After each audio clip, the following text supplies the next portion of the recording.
ഇന്ന് നമ്മൾ ഡിസ്കസ് ചെയ്യുന്നത് പൈത്തൺ എന്ന് പറയുന്ന സോഫ്റ്റ്വെയർ ലാംഗ്വേജിനെ കുറിച്ചാണ്. അതിൻ്റെ ജസ്റ്റ് ഒരു ഇൻട്രൊഡക്ഷൻ ക്ലാസ് ആണ് ഇന്ന് നമ്മൾക്കുള്ളത്. തുടർന്ന് നമുക്കൊരു സീരീസ് ഓഫ് പൈത്തനെ കുറിച്ചുള്ള ക്ലാസ്സുകളാണ് ഉള്ളത്. ഓക്കെ, ഇന്ന് നമ്മൾ ജസ്റ്റ് ഒരു ഇൻട്രൊഡക്ഷൻ മാത്രമാണ് പറയുന്നുള്ളൂ. അപ്പോൾ പൈത്തൺ എന്ന് പറയുമ്പോൾ എന്താണ്? ഒരു ഹൈ ലെവൽ പ്രോഗ്രാമിംഗ് ലാംഗ്വേജ് ആണ്. നമുക്കറിയാം ഇന്നത്തെ കാലഘട്ടത്തിൽ ഏറ്റവും കൂടുതലായിട്ട് ആളുകൾ ഉപയോഗിച്ചുകൊണ്ടിരിക്കുന്ന ഒരു സോഫ്റ്റ്വെയർ ആയിട്ട് പൈത്തൺ മാറിക്കഴിഞ്ഞിട്ടുണ്ട്. മെഷീൻ ലേണിങ്ങിലാണെങ്കിലും സോഫ്റ്റ്വെയർ ഡെവലപ്മെൻറ്റിലാണെങ്കിലും വെബ് ഡെവലപ്മെൻറ്റ്, അങ്ങനെ പല ഏരിയാസിൽ നമ്മളിപ്പോൾ പൈത്തൺ ഉപയോഗിച്ചുകൊണ്ടിരിക്കുന്നുണ്ട്. അതുകൊണ്ട് തന്നെയാണ് പൈത്തനെ നമ്മൾ എന്ത് പറയുന്നത്, ഒരു ജനറൽ പർപ്പസ് ലാംഗ്വേജ് ആണ് എന്ന് പറയാനുള്ള കാരണം. ഓക്കെ, പൈത്തൺ നമുക്കറിയാം ഒബ്ജക്റ്റ് ഓറിയൻറ്റഡ് ആണ്. Interpreter language. എന്താണ് ഇൻ്റർപ്രിറ്റർ ലാംഗ്വേജ് എന്ന് പറഞ്ഞാൽ? നമുക്കറിയാം നമുക്ക് ഹൈ ലെവൽ ലാംഗ്വേജിനെ മെഷീൻ ലാംഗ്വേജ് ആക്കി മാറ്റാനായിട്ട് കമ്പൈലേഷൻ ഉണ്ട്, ഇൻ്റർപ്രിട്ടേഷൻ ഉണ്ട്. അപ്പോൾ ഇൻ്റർപ്രിട്ടേഷൻ അല്ലെങ്കിൽ ഇൻ്റർപ്രിറ്റർ ലാംഗ്വേജ് എന്ന് പറയുമ്പോൾ എന്താണ്? സ്റ്റെപ്പ് ബൈ സ്റ്റെപ്പ് ആയിട്ടുള്ള എക്സിക്യൂഷനാണ് നമുക്ക് പൈത്തൺ എന്ന് പറയുന്ന ലാംഗ്വേജിൽ ഉള്ളത്. അതായത് നമ്മളൊരു പ്രോഗ്രാം അല്ലെങ്കിൽ ഒരു കോഡിങ് എക്സിക്യൂട്ട് ചെയ്യുന്ന സമയത്ത് നമ്മൾ അതിലെ ഓരോ സ്റ്റെപ്പും എക്സിക്യൂട്ട് ചെയ്യുമ്പോൾ അതിലെന്തെങ്കിലും എറർ ഉണ്ടെങ്കിൽ അത് അവിടെ വെച്ച് സ്റ്റോപ്പ് ചെയ്ത് അവിടെ എറർ ഉണ്ട് എന്ന് പറഞ്ഞ് പ്രോഗ്രാം കംപ്ലീറ്റ്ലി അവിടെ വെച്ച് സ്റ്റോപ്പ് ചെയ്യുന്ന ആ ഒരു ഇതിനെയാണ് നമ്മൾ എന്ത് പറയുന്നത്? ഇൻ്റർപ്രിറ്റഡ് ലാംഗ്വേജ് എന്ന് പറയുന്നത്. ഓക്കെ, അങ്ങനെ ഒരു ലാംഗ്വേജ് ആണ് എന്ത്? പൈത്തൺ എന്ന് പറയുന്നത്. പൈത്തൺ ലാംഗ്വേജ് ഏറ്റവും സിമ്പിളായിട്ടുള്ള ലാംഗ്വേജ് ആണ്. പെട്ടെന്ന് പഠിക്കാൻ പറ്റും എന്നൊക്കെ എല്ലാവരും പറയുന്നത് കേട്ടിട്ടുണ്ടാവും അല്ലേ? അപ്പോൾ നമുക്ക് നോക്കി നോക്കാം എത്രമാത്രം സിമ്പിളാണ് പൈത്തൺ എന്ന് പറയാം. നമുക്ക് വളരെ ബേസിക് ആയിട്ട്, നമുക്കിപ്പോൾ പൈത്തൺ ഒന്നും അറിയാത്ത ഒരാൾക്ക് നമുക്ക് ആകെ അറിയുന്ന കുറച്ച് മാത്തമാറ്റിക്സ് ആണ്. എന്താണ്? 1+2, 2+3 അങ്ങനെയുള്ള കുറച്ച് മാത്തമാറ്റിക്സ് മാത്രമേ നമുക്ക് അറിയത്തുള്ളൂ. നമുക്ക് നോക്കി നോക്കാം പൈത്തൺ വെച്ച് നമുക്ക് അത്രയും സിമ്പിളായിട്ടുള്ള പ്രോഗ്രാംസ് വരെ നമുക്ക് ചെയ്യാൻ പറ്റും, അല്ലെങ്കിൽ നമുക്ക് അങ്ങനെ കാൽക്കുലേറ്റ് ചെയ്യാൻ പറ്റുമോ എന്ന് നോക്കി നോക്കാം. ഓക്കെ, നമ്മൾ പറഞ്ഞാൽ 1+2 1+2 നമുക്കറിയാം 1+2 എന്താണ്? 3 ആണ്. കറക്റ്റ്. നമുക്ക് പൈത്തൺ കറക്റ്റ് തന്നെയായിട്ട് പറഞ്ഞു തന്നിട്ടുണ്ട്. ഇനി നമുക്ക് എന്താ അറിയാം? നമ്മൾ ഇനി അഡീഷൻ ശരിയുണ്ട്, സബ്സ്ട്രാക്ഷൻ ശരിയായോ നോക്കി നോക്കാം. 2 - 1 നമുക്ക് എന്താ അറിയാം? 1. കറക്റ്റ്, നമുക്കതും കിട്ടി. ഇനി മൾട്ടിപ്ലിക്കേഷൻ നോക്കി നോക്കാം. 5 × 2 എന്താണ്? 10. ഗ്രേറ്റ്. അപ്പോൾ നമുക്ക് എന്ത് കിട്ടി? അഡീഷൻ കിട്ടി, സബ്സ്ട്രാക്ഷൻ കിട്ടി, മൾട്ടിപ്ലിക്കേഷൻ കിട്ടി. എങ്ങനെ ഡിവിഷൻ ചെയ്യുക? എങ്ങനെ ചെയ്യാൻ പറ്റും നമുക്ക് ഡിവിഷൻ? ഒരു സിമ്പിളായിട്ട് പറയണമെങ്കിൽ 9 നമ്മൾ ഡിവിഷന് വേണ്ടിയിട്ട് നമ്മൾ സ്ലാഷ് ആണ് എടുക്കുക. 9/3 നമുക്കറിയാം 3.0. വെയിറ്റ് നമുക്ക് നേരത്തെയൊക്കെ നമുക്ക് നോക്കിയപ്പോൾ 10, 1, 3 അങ്ങനെയുള്ള ഇൻറ്റീജർ അല്ലേ? അതിന് നമ്മൾ ഇൻറ്റീജർ വാല്യൂസ് എന്നാണ് പറയുക അല്ലേ? ഇൻറ്റീജേഴ്സ് ആണ് കിട്ടിയത്. പക്ഷെ ഇവിടെ എത്തിയപ്പോൾ ഒരു 3.0 എന്നാണ് കാണിക്കുന്നത്. അതെന്താ നമുക്ക് മനസ്സിലായില്ല. അതൊരു എന്താ പറയുക, ഒരു പോയിന്റ് ഉള്ള ഒരു നമ്പർ നമുക്ക് കിട്ടി. അതിനെ നമ്മൾ എന്താ പറയുക? ഫ്ലോട്ട് അല്ലേ? അപ്പം നമുക്ക് ഇവിടെ ഫ്ലോട്ടാണ് കിട്ടിയത്. അപ്പം നമുക്കിപ്പം നമുക്കറിയാം 9/3 എന്ന് പറഞ്ഞാൽ എന്താണ്? 3 ആണെന്ന് നമുക്കറിയാം. നമുക്ക് 3.0യുടെ ആവശ്യമൊന്നുമില്ല. നമുക്ക് എപ്പോഴും ചിലപ്പോൾ പോയിന്റുകളുടെ ആവശ്യം ഉണ്ടാവില്ല. അപ്പം നമ്മൾ എന്ത് ചെയ്യും? ഇനിയിപ്പോൾ പോയിന്റ് ഇല്ലാതെ വരുത്താൻ നമുക്കപ്പോൾ എന്താ ചെയ്യാൻ പറ്റുക? 9 2 സ്ലാഷ് ഇട്ട് നോക്കി 3. അപ്പം നമുക്ക് എന്ത് കിട്ടിയുള്ളൂ? 3 മാത്രമേ കിട്ടിയുള്ളൂ അല്ലേ? ഇതിനെയാണ് നമ്മൾ എന്ത് പറയുന്നത്? ഇൻറ്റീജർ ഡിവിഷൻ അല്ലെങ്കിൽ ഫ്ലോട്ട് ഡിവിഷൻ എന്നൊക്കെ പറയുന്നത്. ഓക്കെ, അതായത് നമുക്ക് ഡെസിമൽ അല്ലെങ്കിൽ ഫ്ലോട്ട് പോയിന്റ്സ്, ഫ്ലോട്ടായിട്ടാണ് നമുക്ക് ആൻസർ കിട്ടേണ്ടതെന്നുണ്ടെങ്കിൽ നമ്മൾ ഒരു സ്ലാഷ് ഇടും. അതല്ല, നമുക്കറിയാലോ, നമുക്ക് റിമൈൻഡർ വന്നു കഴിഞ്ഞാൽ നമുക്കറിയാലോ, ഡിവിഷൻസ് ഒക്കെ അറിയാലോ എങ്ങനെയാണ് പോയിന്റ് അല്ലെങ്കിൽ ഫ്ലോട്ട് ഉണ്ടാവണേ നമുക്കറിയാം. അപ്പം നമുക്ക് പോയിന്റിന് ശേഷമുള്ള വാല്യൂസ് വേണ്ടെങ്കിൽ നമ്മൾ എന്ത് ചെയ്യും? 2 സ്ലാഷ് ഇടും. ഓക്കെ, അങ്ങനെയാണ് നമ്മൾ ചെയ്യാം. ഓക്കെ, അതും പഠിച്ചു. ഇനി നമുക്ക് എല്ലാ സാഹചര്യങ്ങളിലും നമുക്ക് ചിലപ്പോൾ എന്ത് വേണ്ടി വരില്ല, അല്ലെങ്കിൽ പോയിന്റ് കണ്ടുള്ള നമ്പർ ചിലപ്പോൾ വേണ്ട സാഹചര്യങ്ങളുണ്ട്. അപ്പോൾ 5/2 എന്ന് കൊടുത്തു. 2.5 അവിടെ 2.5 എന്ന് പറയുമ്പോഴാണ് കുറച്ചുകൂടെ എന്താണ് കറക്റ്റ് ആൻസറിലേക്ക് നമുക്ക് എത്തുന്നത്. അപ്പോൾ ചില സാഹചര്യങ്ങളിൽ നമുക്ക് അതും വേണം. ഓക്കെ, ചില സമയത്ത് നമുക്ക് റിമൈൻഡർ വേണം. അപ്പോൾ നമ്മൾ എന്ത് ചെയ്യും? ഇതേ കണ്ടീഷൻ തന്നെ എടുക്കാം. 5/2 1. 1 ആണ് റിമൈൻഡർ. അപ്പോൾ ഈ ഒരു സിമ്പിൾ എന്താണ്? നമുക്ക് റിമൈൻഡർ കാണാൻ വേണ്ടിയിട്ട് നമ്മൾ ഉപയോഗിക്കുന്നതാണ്.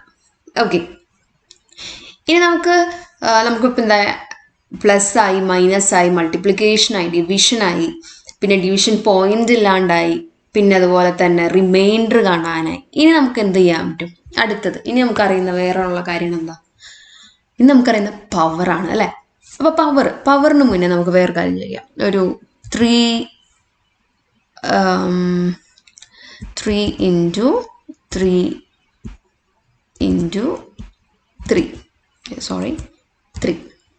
അല്ലേ. ഇതെന്താണ് നമുക്കറിയാം, 27 ആണ്. ഇതെന്താണ് ആക്ച്വലി? 3 പവർ 2 ആണ് അല്ലേ.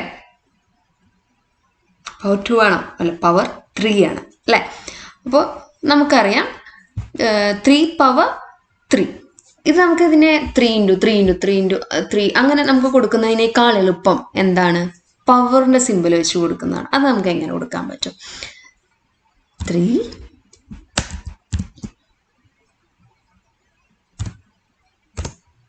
ഇപ്പോൾ കിട്ടിയത് കണ്ടോ? അതായത് പവർ കാണാനായിട്ട് അല്ലേ, ഇത് നമുക്ക് തേർഡ് പവർ അല്ലേ, 3 വരുന്നതാണ് 27 അല്ലേ. ഇനി 3 എന്താണ്? 2.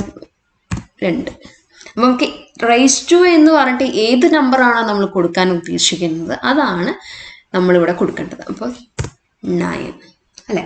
ഇങ്ങനെയാണ്. അപ്പോൾ ഇതാണ് ബേസിക്കായിട്ട് എന്താ പറയുക, നമുക്കറിയുന്ന ചില കുറച്ച് കാര്യങ്ങൾ. അത് നമ്മൾ പൈത്തൺ വെച്ച് നോക്കി, പൈത്തൺ അത് കറക്റ്റായിട്ട് എക്സിക്യൂട്ട് ചെയ്തു. വേറൊരു കോഡിങ്ങോ അല്ലെങ്കിൽ ഒന്നിൻ്റെ നമുക്ക് ആവശ്യമില്ല അല്ലേ, സിമ്പിളായിട്ട് നമുക്ക് കിട്ടി. ഓക്കെ, അപ്പോൾ ഇത്രയും നേരം നമ്മുടെ സിമ്പിളായിട്ടുള്ള സിമ്പിൾ മാത്തമാറ്റിക്കൽ കാൽക്കുലേഷൻസ് ഒക്കെ ചെയ്തു അല്ലേ. ഇനി നമുക്ക് നമ്മുടെ വല്ല പേരൊക്കെ വരുത്തണം എന്നുണ്ടെന്നുണ്ടെങ്കിൽ നമ്മൾ എന്ത് ചെയ്യും? ഒരു കോഡ്സ് ഇട്ടിട്ട് ഇപ്പോൾ ഒരു പേര്, എന്താ പേര് പറയുക? അപ്പു.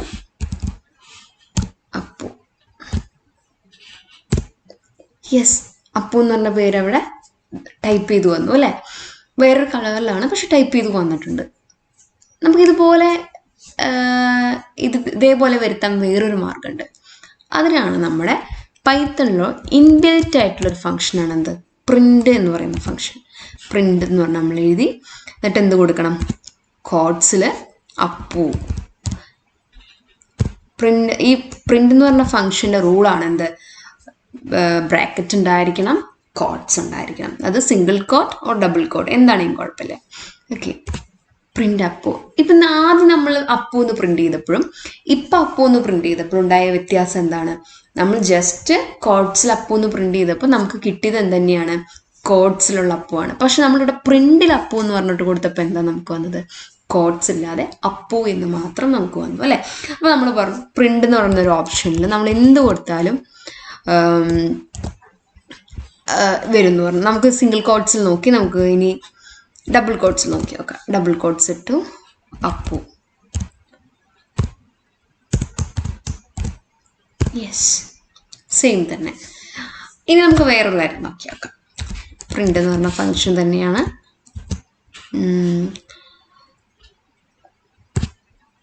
എന്താണ്? അപ്പൂസ് ഫാമിലി എന്ന് കൊടുക്കാം അല്ലേ. Appoos family. Okay, codes close ചെയ്ത്. ഇവിടെ എന്താണ് പറ്റിയത്? ഒരു എറർ വന്നു അല്ലേ. എന്ത് എററാണ് വന്നത്? നിങ്ങൾക്ക് പ്രിൻ്റ് എന്നുള്ള എഴുതിയോടെ തന്നെ ശ്രദ്ധിച്ചാൽ മനസ്സിലാവും. അപ്പു കഴിഞ്ഞപ്പോൾ കോഡ്സ് കഴിഞ്ഞു, പിന്നെ എഴുതിയതെല്ലാം ബ്ലാക്ക് ലെറ്റേഴ്സിലാണ് വന്നിട്ടുള്ളത്. അപ്പോൾ തന്നെ നിങ്ങൾക്ക് അവിടെ എന്തോ ഒരു എറർ ഉണ്ടെന്ന് മനസ്സിലാക്കാനായിട്ട് പറ്റും. എന്താണ് എറർ? 3 സിംഗിൾ കോഡ്സ് വന്നിട്ടുണ്ട്. പക്ഷെ നമുക്ക് അപ്പൂസ് ഫാമിലി എന്നല്ലേ നമുക്ക് പറയാൻ പറ്റുള്ളൂ.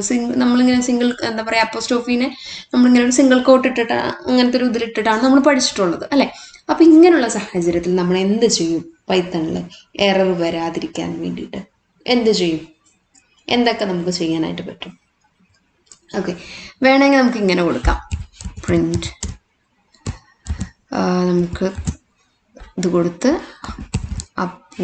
Apostrophe S family. ഡോട്ട് കൊടുത്ത് ക്ലോസ് ചെയ്തു. അപ്പോസ് ഫാമിലി എന്ന് പറഞ്ഞു. ഒരു ഓപ്ഷൻ ഇതുണ്ട്. ഇനി വേറെ എങ്ങനെ കൊടുക്കാം? പ്രിന്റ്. നമ്മൾ സിംഗിൾ കോട്ടിൽ തന്നെ സ്റ്റാർട്ട് ചെയ്തു. നമുക്ക് സിംഗിൾ കോട്ടിലും നമുക്ക് ചെയ്യണം. സിംഗിൾ കോട്ട് ചെയ്യേണ്ട സാഹചര്യത്തിൽ നമ്മൾ സിംഗിൾ കോട്ടും ചെയ്യണമല്ലോ. അപ്പോൾ അപ്പു ഇനിയാണ് നമ്മുടെ പ്രശ്നം. അപ്പോൾ നമ്മൾ എന്ത് ചെയ്യും? അപ്പോൾ നമ്മൾ ഒരു ബാക്ക് സ്ലാഷ് ഇട്ട് കൊടുക്കും. Back slash. നമുക്കിനിയുള്ളത് എന്താ? Apostrophe S family. നമുക്ക് നോക്കാം ഇങ്ങനെ കൊടുത്താൽ എന്തെങ്കിലും വ്യത്യാസമുണ്ടോ എന്ന്. യെസ്, അത് വന്നു അല്ലേ? അതായത് ഈ ബാക്ക് സ്ലാഷ് ഇട്ടെടുത്ത അതിൻ്റെ അർത്ഥം എന്താണ്? അടുത്തത് വരുന്ന ആ അപ്പോസ്ട്രോഫീനെ കണക്കാക്കണ്ട എന്നൊരു മീനിങ് അവിടെ കൊടുത്തിട്ടുണ്ട് അല്ലേ? അതുകൊണ്ടാണ് അങ്ങനൊരു നമുക്ക് കറക്റ്റ് അപ്പോസ് ഫാമിലി എന്ന് പറഞ്ഞാൽ കിട്ടിയത്. ഓക്കെ, ഈ ബ്ലാക്ക് സ്ലാഷ് ൻ്റെ കൂടെ വേറൊരു വേർഡും കൂടെ വന്നു കഴിയുമ്പോൾ വേറൊരു മാജിക് കൂടെ കാണിച്ചു തരാം നിങ്ങൾക്ക്. ഇനി പ്രിന്റ് എന്ന് പറഞ്ഞു. കോഡ്സ് ഇടണം. എന്തായിരുന്നു? ഞാൻ ഡബിൾ കോഡ്സ് ഇടണം വിചാരിച്ചോ. അപ്പോസ് അപ്പോസ്ട്രോഫി എസ് അപ്പോസ്. ഞാൻ വെറുതെ ഒരു ബാക്ക് സ്ലാഷ് എൻ കൊടുത്ത് ഫാമിലി എന്ന് കൊടുത്ത് വിചാരിക്കുക. അപ്പം എന്താ സംഭവിക്കാൻ നോക്കി നോക്കാം നമുക്ക്. എന്താ വ്യത്യാസം? അപ്പോസ് അത് അടുത്ത ലൈനായി ഇത്തിരി സ്പേസിൽ ഫാമിലി എന്ന് വന്നു. എന്താ കാരണം? നമ്മൾ സ്ലാഷ് എൻ കൊടുത്തു അല്ലേ? സ്ലാഷ് എൻ എന്ന് പറഞ്ഞാൽ അതിൻ്റെ മീനിങ് ന്യൂ ലൈൻ എന്നുള്ള മീനിങ് ആണ്. നമ്മളവിടെ സ്ലാഷിന് കഴിഞ്ഞ് സ്പേസ് ഇട്ടത് കൊണ്ടാണ് ഫാമിലി ഇച്ചിരി നീങ്ങി വന്നത് കേട്ടോ. ഓക്കെ, അപ്പോൾ സ്ലാഷ് എന്ന് പറഞ്ഞാൽ എന്താണ്? ന്യൂ ലൈൻ എന്നാണ് മീനിങ് വരുന്നത്. ഓക്കെ, ഇനി അടുത്തത് നമുക്കിപ്പോൾ ഇങ്ങനെ നമ്മൾ ഡബിൾ കോഡ്സിൽ കൊടുക്കുന്ന ഈ ഇതിനെയാണ് നമ്മൾ എന്ത് പറയുന്നത്? സ്ട്രിങ് എന്ന് പറയുന്നത്. ഓക്കെ, നേരത്തെ നമ്മൾ ഫ്ലോട്ട് പഠിച്ചു, ഇൻറ്റീജർ പഠിച്ചു. ഇപ്പോൾ നമ്മൾ എന്താണ് പഠിക്കുന്നത്? സ്ട്രിങ്. ഓക്കെ, അപ്പോൾ ഇപ്പോൾ നമ്മൾ സ്ട്രിങ് എങ്ങനെയാണ് എഴുതേണ്ടത്? പ്രിന്റ് എന്ന് പറഞ്ഞ ഫംഗ്ഷൻ്റെ ഉള്ളിൽ എങ്ങനെയാണ് സ്ട്രിങ് എഴുതേണ്ടത്? കോഡ്സിൽ ബ്രാക്കറ്റ്സിലാണ് നമ്മൾ എന്ത് എഴുതേണ്ടത്? സ്ട്രിങ് എഴുതേണ്ടതെന്ന് പറഞ്ഞു. എനിക്കിനി രണ്ട് സ്ട്രിങ്ങിനെ തമ്മിൽ ആഡ് ചെയ്യണം. അത് നടക്കുമോ നോക്കി നോക്കാം. നമ്മൾ ഇൻറ്റീജേഴ്സിനെയൊക്കെ ആഡ് ചെയ്തു, അതുപോലെ സ്ട്രിങ്ങിനെ ആഡ് ചെയ്യാൻ പറ്റുമോ എന്ന് നോക്കി നോക്കാം അല്ലേ? അപ്പോൾ ഞാൻ നോക്കാണ്. അപ്പൂസ് പ്ലസ് അല്ലേ നമ്മൾ അവിടെ ഉപയോഗിച്ചിട്ടുണ്ടായിരുന്നു. ഫാമിലി. ഓക്കെ, യെസ്, അപ്പൂസ് ഫാമിലി എന്ന് വന്നു. രണ്ടും കൂടെ ഒരുമിച്ച് വന്നു അല്ലേ? അതായത് നമുക്കിപ്പോൾ രണ്ട് സ്ട്രിങ്ങിനെ തമ്മിൽ കമ്പൈൻ ചെയ്യിപ്പിക്കണം എന്നുണ്ടെങ്കിൽ നമുക്ക് എന്ത് ചെയ്യാം? പ്ലസ് എന്ന് പറഞ്ഞിട്ട് ഉപയോഗിക്കാം. ഇനി എനിക്ക് ഓക്കെ, പ്രിന്റ്. എനിക്ക് ഒരേപോലെയുള്ള വേർഡ്സാണ് വേണ്ടത്. അപ്പോൾ ഇങ്ങനെ നോക്കി നോക്കാം.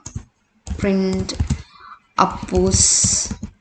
നമ്മൾ അതൊക്കെ ചെയ്തിട്ടുണ്ടായിരുന്നില്ലേ? പവർ ചെയ്തില്ലേ? അതുപോലെ, അല്ലെങ്കിൽ മൾട്ടിപ്ലിക്കേഷൻ ചെയ്തില്ലേ? അതുപോലെ 2 പ്രാവശ്യം ഞാൻ അപ്പൂസിനെ ആഡ് ചെയ്തു. അപ്പൂസ് എന്ന് പറഞ്ഞു അല്ലേ? നമ്മൾ അപ്പൂ എന്ന് പറഞ്ഞാൽ തുടങ്ങിയത് ഇപ്പോൾ അവസാനം അപ്പൂസിലേക്ക് എത്തി. ഓക്കെ, അപ്പൂസ്ട്രോഫിയുടെ മറന്നുപോയി, കുഴപ്പമില്ല, പോട്ടെ. ഇനി നമ്മൾ ഇപ്പോൾ ഇത് നമ്മൾ അപ്പൂസ് എഴുതി. നമുക്ക് വേണ്ടത് ഇനി എപ്പോഴും ഇപ്പോൾ 5-6 പ്രാവശ്യം അപ്പൂ എന്ന് വേണമെന്നുണ്ടെങ്കിൽ നമുക്കിപ്പോൾ അപ്പൂസ് എന്ന് പറയാൻ പറ്റുമോ? ഇല്ല. അപ്പോൾ അതിന് നമ്മൾ എന്താ ചെയ്യുക? അപ്പോൾ നമുക്ക് 3 പ്രാവശ്യം അപ്പൂ വേണം. അപ്പം 3 ഇൻറ്റു കോഡ്സിൽ കൊടുക്കുക അപ്പു. Okay, yes, Appu. അപ്പോൾ നമുക്ക് ഏതെങ്കിലും ഒരു സ്ട്രിങ്ങിനെ റിപ്പീറ്റ് ചെയ്ത് വരാനായിട്ട് നമുക്ക് എന്ത് ഉപയോഗിക്കാനായിട്ട് പറ്റും? ഇതുപോലെ മൾട്ടിപ്ലൈ ചെയ്ത് ഉപയോഗിക്കാനായിട്ട് പറ്റും. അപ്പോൾ ഇത്രയും കാര്യങ്ങളാണ് ഇന്നത്തെ ഒരു ക്ലാസ്സിൽ നമ്മൾ ഡിസ്കസ് ചെയ്യുന്നത്.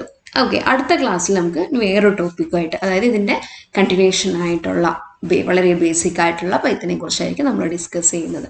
ഓക്കെ.